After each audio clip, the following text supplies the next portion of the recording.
अस्सलाम वालेकुम स्टूडेंट्स, कैसे हैं आप? उम्मीद है कि सब खैर खैरियत से होंगे।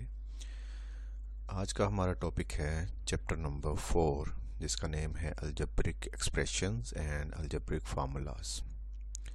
सबसे इम्पोर्टेंट चैप्टर है और इस चैप्टर से लिंक्ड जो हैं चैप्टर्स, आपकी 9th क्लास के भी काफ़ी चैप्टर्स ऐसे हैं जो लिंक्ड हैं इसके साथ। मीन्स के अगर आपको ये चैप्टर आता होगा तो वो चैप्टर भी आपको अच्छे से आएंगे, अदरवाइज़ नहीं आएंगे। ठीक।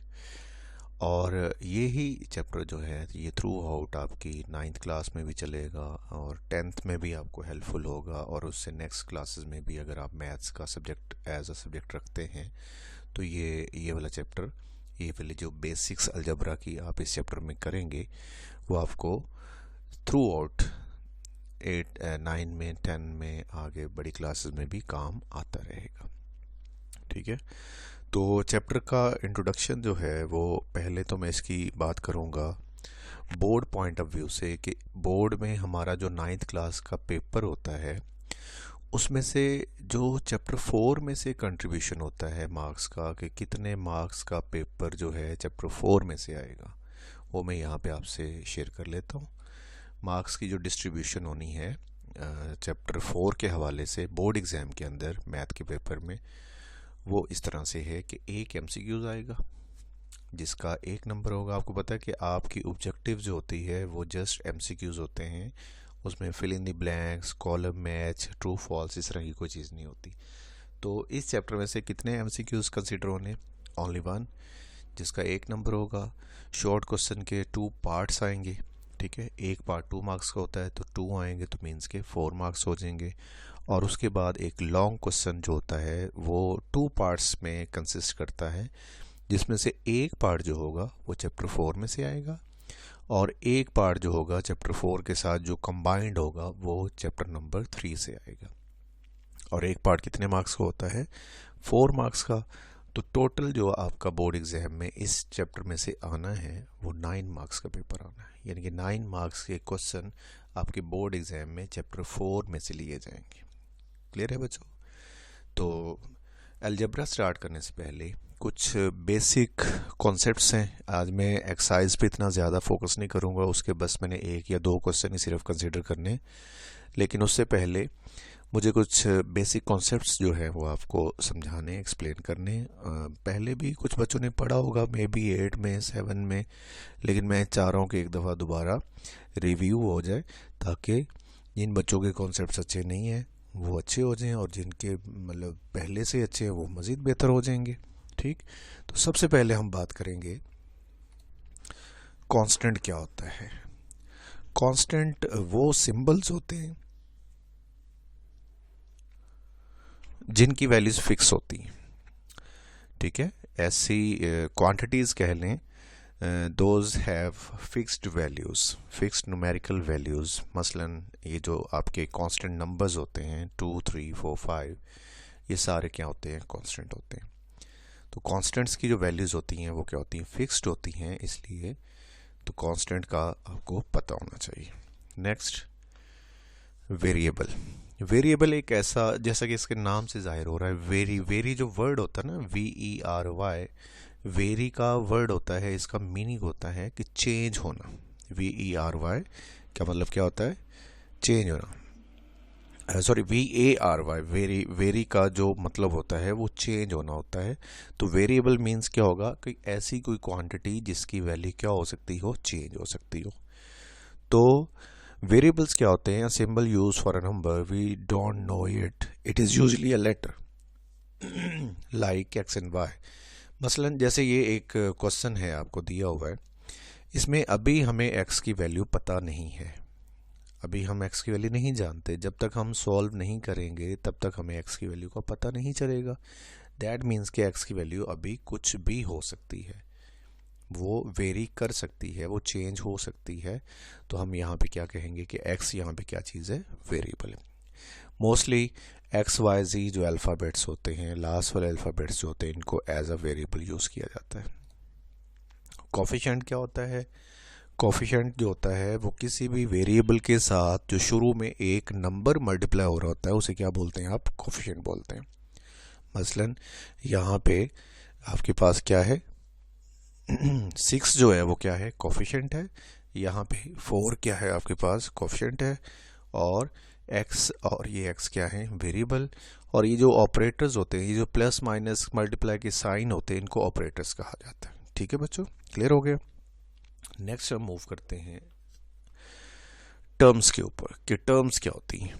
ठीक है, ये एक अलजेब्रिक एक्सप्रेशन है। अलजेब्रिक एक्सप्रेशन क्या होती है वो भी मैं एक्सप्लेन करता हूँ, लेकिन इसका जो एक एक नंबर है, जो एक एक पार्ट है इसका, जैसे ये x है, ये y है, यहाँ पे x स्क्वायर है, यहाँ पे 3x है प्लस 5 है, ये सारी जो एक एक इसका पार्ट है, इसको अगर अलग अलग हम कंसिडर करें तो वो इसके क्या कहलाते हैं, टर्म्स कहलाते हैं। ठीक है, कि आपकी एक्सप्रेशन के अंदर जो हर अमाउंट को अलग अलग कंसीडर कर लिया जाए, देखा जाए, तो वो हर अमाउंट क्या कहलाती है, टर्म कहलाती है। तो टर्म्स के बारे में भी आपको पता होना चाहिए। नेक्स्ट है एक्सप्रेशन।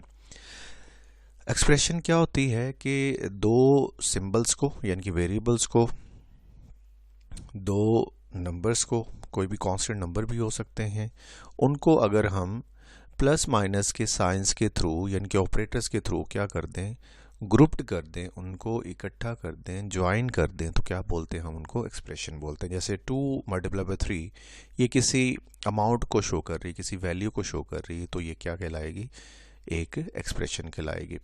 इसमें जैसे 4x माइनस 7 है, ये भी एक एक्सप्रेशन ही है। 4x माइनस 7 क्या है, ये भी एक एक्सप्रेशन। 2 मल्टीप्लाई बाय 3 ये भी एक क्या है, एक्सप्रेशन। तो जब दो चीज़ों को आपस में ऑपरेटर के साथ कंबाइन कर दिया जाए तो वो क्या बन जाती है, एक्सप्रेशन बन जाती है। लेकिन जब आप एक एक्सप्रेशन और दूसरी एक्सप्रेशन के दरमियान इक्वल टू का या ग्रेटर देन का या लेस देन का, greater or equal less or equal का साइन लगाएंगे तो वो एक्सप्रेशन नहीं होगी, वो एक सेंटेंस बन जाएगा। जैसे यहाँ पे ये देखिए, ये एक एक्सप्रेशन है, इसकी लेफ्ट साइड अगर देखी जाए वो भी एक्सप्रेशन है, और अगर राइट साइड देखी जाए तो वो भी एक्सप्रेशन है। लेकिन जब ओवरऑल देखा जाए कि 4x माइनस 7 इक्वल टू 5, ये क्या है, ये एक अलजेब्रिक सेंटेंस है। ठीक है बच्चों, उसके बाद आते हैं अलजेब्रिक एक्सप्रेशंस के ऊपर। अलजेब्रिक एक्सप्रेशंस क्या होती हैं, ये कॉम्बिनेशन होती हैं कांस्टेंट्स का और वेरिएबल्स का, जिसमें हम क्या करते हैं कि कांस्टेंट और वेरिएबल्स को आपस में कनेक्ट कर देते हैं थ्रू अलजेब्रिक ऑपरेटर्स, यानी कि प्लस माइनस के साइन लगा के उनको कनेक्ट कर दिया जाता है। जैसे ये 3mn स्क्वायर, ये एक अलजेब्रिक एक्सप्रेशन है। इनके जो कांस्टेंट हैं, जो वेरिएबल्स हैं, इनके दरमियान ऑपरेटर कौन सा है, मल्टीप्लाई का साइन हो सकता है कि अगर यहाँ पे हम कंसीडर करना चाहें तो। यहाँ पे देखिए ये कांस्टेंट है, ये एक अल्फ़ाबेट है, लिटरल है या वेरिएबल है, और बीच में ऑपरेटर है। तो दो ऑपरेटर्स को, दो वेरिएबल्स कांस्टेंट्स को आपस में कंबाइन कर दिया गया, तो ये क्या बन गई है, अलजेब्रिक एक्सप्रेशन बन गई है। ये भी आपको मालूम होना चाहिए। उसके बाद है टाइप्स ऑफ अलजेब्रिक एक्सप्रेशन। उसकी 3-4 टाइप्स हैं, लेकिन आपकी बुक में जस्ट एक ही कंसीडर हुई है, रैशनल एक्सप्रेशन। तो नेम आप इनके बस रीड कर लीजिए। रैशनल, इरेशनल, लॉगरिथमिक एक्सप्रेशन होती है, और उसके बाद एक्सपोनेंशियल होती है। ये आपके रिलेटेड नहीं है, आपने बस सिर्फ क्या करना है, फर्स्ट वाली रैशनल एक्सप्रेशन के ही बारे में अभी पढ़ना है। उसके बाद आ जाता है पॉलिनोमियल। पॉलिनोमियल अलजेब्रिक एक्सप्रेशन की एक टाइप होती है, या अलजेब्रिक एक्सप्रेशन ही होती है, लेकिन स्पेसिफिक होती है। क्या स्पेसिफिक होता है उसमें, कि उसमें जो वेरिएबल के एक्सपोनेंट होंगे ना, जो आपकी एक्सप्रेशन के अंदर वेरिएबल्स आ रहे हैं, उनके जो एक्सपोनेंट्स हैं यानी कि जो उनकी पावर्स हैं, they should be non negative integers, they should be whole numbers, they should be whole numbers. मतलब 0 हो सकता है आपका एक्सपोनेंट, आपके वेरिएबल का एक्सपोनेंट 0 हो सकता है, 1 हो सकता है, 2 हो सकता है, 3, 4, 5, 6, 7, इस तरह से कुछ हो सकते हैं, लेकिन माइनस में कभी भी नहीं होंगे, और ना ही फ्रैक्शन की फॉर्म में होंगे कि आपकी एक्सपोनेंट जो हो किसी वेरिएबल की वो 1.5 हो या 1/2 हो, ऐसा कभी भी नहीं होगा। ठीक है, पॉलिनोमियल्स के अंदर जैसे यहाँ देखिए, इसमें x की जो एक्सपोनेंट है वो नज़र नहीं आ रहा, तो इसका कितना होगा 1, यहाँ पे भी कितना होगा 1, यहाँ b का कितना है 1, x का 1, यहाँ पे a का 1, यहाँ सब के एक्सपोनेंट्स कितने कितने 1 1 हैं, यानी कि पॉजिटिव हैं, यानी कि होल नंबर्स हैं, यानी कि नॉन नेगेटिव इंटीजर्स हैं, लिहाजा आप इनको पॉलिनोमियल बोल सकते हैं। आपका जो पहला क्वेश्चन है एक्सरसाइज नंबर 4.1 का, उसमें आप लोगों ने चेकआउट करना है। आपको एक्सप्रेशंस गिवन होंगी अलजेब्रिक, और आपने उनको चेकआउट करना होगा कि क्या वो एक्सप्रेशंस जो हैं वो पॉलिनोमियल्स हैं या नहीं हैं। ठीक है, तो पॉलिनोमियल के लिए ये कंडीशन आपने याद रखनी है, जो क्वेश्चन नंबर 1 में आपको हेल्पफुल भी होगी। नेक्स्ट बात करते हैं रैशनल एक्सप्रेशन की। बच्चों, आप लोग ओवर फॉर्म या उर्दू में हम इसे बोलते हैं बटे की शक्ल में लिखना किसी नंबर को, तो जब दो एक्सप्रेशंस को बटे की फॉर्म में लिख दिया जाए, ओवर की फॉर्म में, कोशेंट की फॉर्म में, कोशेंट ओवर की फॉर्म को बोलते हैं, तो उस ओवर की फॉर्म में ये चीज़ का ख्याल रखना है कि ऊपर भी जो एक्सप्रेशन आ रही वो भी एक पॉलिनोमियल होनी चाहिए, और जो नीचे एक्सप्रेशन आ रही वो भी क्या होनी चाहिए, पॉलिनोमियल। मतलब होगा ओवर की फॉर्म में क्वेश्चन, आपकी जो भी जो एक्सप्रेशन होगी ओवरऑल वो ओवर की फॉर्म में आनी चाहिए, और ऊपर और नीचे दोनों जो नंबर हैं वो पॉलिनोमियल्स की फॉर्म में आने चाहिए। मतलब ऊपर भी पॉलिनोमियल हो, मतलब ऊपर वाले जितने भी नंबर होंगे, वेरिएबल्स होंगे, उनके एक्सपोनेंट पॉजिटिव होने चाहिए और होल नंबर होने चाहिए। नीचे वाला का भी सेम यही सीन होना चाहिए कि उसके एक्सपोनेंट पॉजिटिव होने चाहिए, होल नंबर्स होने चाहिए, और एक और कंडीशन भी है कि जो डिनोमिनेटर है यहाँ पे क्यू एफ एक्स, यानी कि जो नीचे वाली अमाउंट होगी, it should be not equal to zero, ये ज़ीरो भी नहीं होनी चाहिए। इसे बोलते हैं रैशनल एक्सप्रेशन। तो आप लोगों ने याद रख लेना है, ये आपको 4.1 एक्सरसाइज के क्वेश्चन नंबर 2 में हेल्पफुल होगी कि रैशनल एक्सप्रेशन क्या होती है, उसको आइडेंटिफाई करना होगा आपने। तो आइडेंटिफाई करने के लिए याद रख लेना है कि ऊपर नीचे दोनों क्या होने चाहिए, पॉलिनोमियल होने चाहिए। एक्सरसाइज 4.1 की तरफ मूव करते हैं। पहला क्वेश्चन, आपने कुछ भी सिंप्लीफाई नहीं करना, जस्ट आपने बताना है कि ये जो एक्सप्रेशंस हैं ये पॉलिनोमियल्स हैं या नहीं हैं। आपने जस्ट क्या लिखना है, येस और नो। बेशक ये आप ये वाला क्वेश्चन कॉपी के बुक के ऊपर ही कर लीजिएगा, इधर ही आप येस नो लिख सकते हैं। आप इसको कॉपी के अंदर नोट डाउन करना कंपलसरी नहीं है, जो बच्चे करना चाह रहे हैं वो कर भी सकते हैं। तो सबसे पहले मैं इसकी बात करता हूँ। पॉलिनोमियल चेक करने के लिए आपने अपने वेरिएबल मतलब जो एक्स वाई जी होंगे उनके एक्सपोनेंट देखने होते हैं। यहाँ पे एक्सपोनेंट 2 है, यहाँ पे देखा जाए तो 1 है, लेकिन ये जो 1 एक्सपोनेंट है ये नीचे है, ओवर के नीचे। अगर मैं इसको ऊपर ट्रांसफ़र करता हूँ तो ये एक्स रेज़ टू पावर -1 हो जाएगा।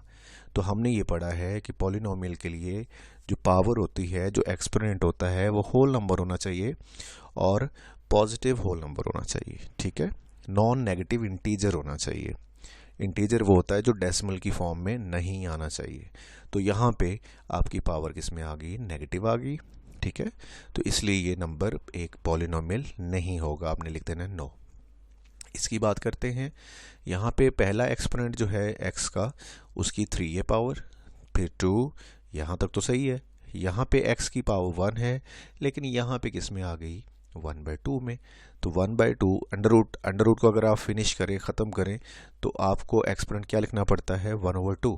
अब 1/2 is not a whole number, ये होल नंबर नहीं है, लिहाजा आप क्या कहेंगे कि ये वाली एक्सप्रेशन जो है ये भी की पॉलिनोमियल नहीं है। थर्ड पे आ जाते हैं। x का स्केयर है और x की पावर 1 है, और यहाँ पे x की पावर कुछ है ही नहीं, यानी कि x 0 है। आपने कांस्टेंट को नहीं देखना, कांस्टेंट की पावर ओवर में आए या नेगेटिव आए, जो मर्जी आए, डजेंट मैटर, बट आपने वेरिएबल के एक्सपोनेंट्स को देखना है, उसके अकॉर्डिंग आपने बात करनी है। तो यहाँ पे पॉजिटिव है, ये 2 है, ये 1 है, लिहाजा ये एक पॉलिनोमियल है। तो आप क्या लिखेंगे, यस। यहाँ पे देखा जाए तो ये देखिए वेरिएबल कहाँ आ गया है, डिनोमिनेटर की फॉर्म में। डिनोमिनेटर में जब भी चला जाएगा तो वो पॉलिनोमियल नहीं होगा, ये याद रख लीजिएगा। ठीक है, क्योंकि उसकी पावर वहाँ पे नेगेटिव कंसीडर हो रही होगी, ऊपर अगर हम उसको शिफ्ट करते हैं तो वो नेगेटिव हो जाएगी, तो ये एक पॉलिनोमियल नहीं होगा।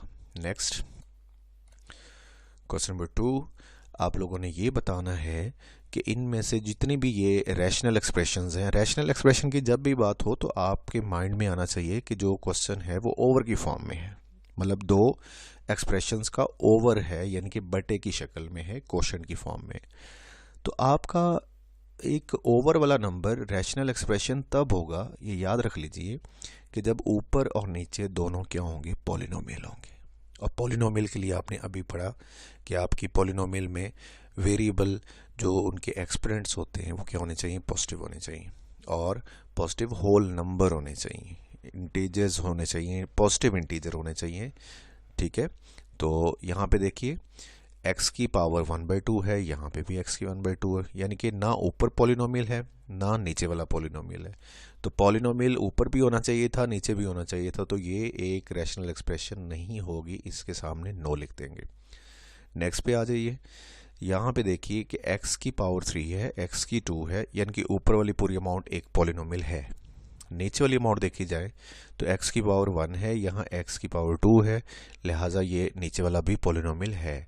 तो ऊपर नीचे दोनों पॉलिनोमियल हैं, लिहाजा ये एक रैशनल एक्सप्रेशन है और आपने इसके सामने यस लिख देना है। ठीक, ये भी ऐसे ही है कि x की स्केयर है, ये x की पावर 1 है, यहाँ पे x की 0 है, यानी कि जितनी भी x की पावर्स आ रही हैं वो नेगेटिव नहीं है, वो पॉजिटिव हैं, होल नंबर्स हैं। और यहाँ भी ऐसा है, तो ये पॉलिनोमियल ओवर पॉलिनोमियल की फॉर्म आ रही, लिहाजा ये भी एक रैशनल एक्सप्रेशन होगी, और ये वाली नहीं होगी। क्यों नहीं होगी फोर्थ पार्ट, क्योंकि इसमें x की 1/2 आ रही, और 1/2 जो होती है वो एक होल नंबर नहीं होता, इंटीजर नहीं होता, लिहाजा आप क्या करेंगे, इसके सामने नो लिखेंगे। तो बच्चों, बेसिक कॉन्सेप्ट ये आपको अच्छे से याद होना चाहिए, पता होना चाहिए वेरिएबल्स क्या होते हैं, एक्सप्रेशंस क्या होते हैं, पॉलिनोमियल्स क्या होते हैं, रैशनल एक्सप्रेशंस क्या होते हैं। और ये क्वेश्चन नंबर 1 और 2 ये आप एज अ प्रैक्टिस कर लीजिएगा। इसका जो होमवर्क होगा वो तो आज कंसीडर नहीं होगा, क्योंकि ये क्वेश्चन आपने ऑब्जेक्टिव पॉइंट ऑफ व्यू से प्रिपेयर करने होते हैं, तो इसको बेशक आप बुक के ऊपर ही कर लीजिएगा। और बाकी जितना भी कॉन्सेप्ट है वो आप कोशिश करें कि लिख के उसको प्रैक्टिस कीजिएगा, याद कीजिएगा। ठीक है, कल हम इंशाल्लाह नेक्स्ट इसके फर्दर कुछ क्वेश्चंस करेंगे अगले टॉपिक के अंदर, अगले लेक्चर के अंदर। तो मिलते हैं इंशाल्लाह कल, तब तक के लिए अल्लाह हाफिज़, अपना ख्याल रखिएगा।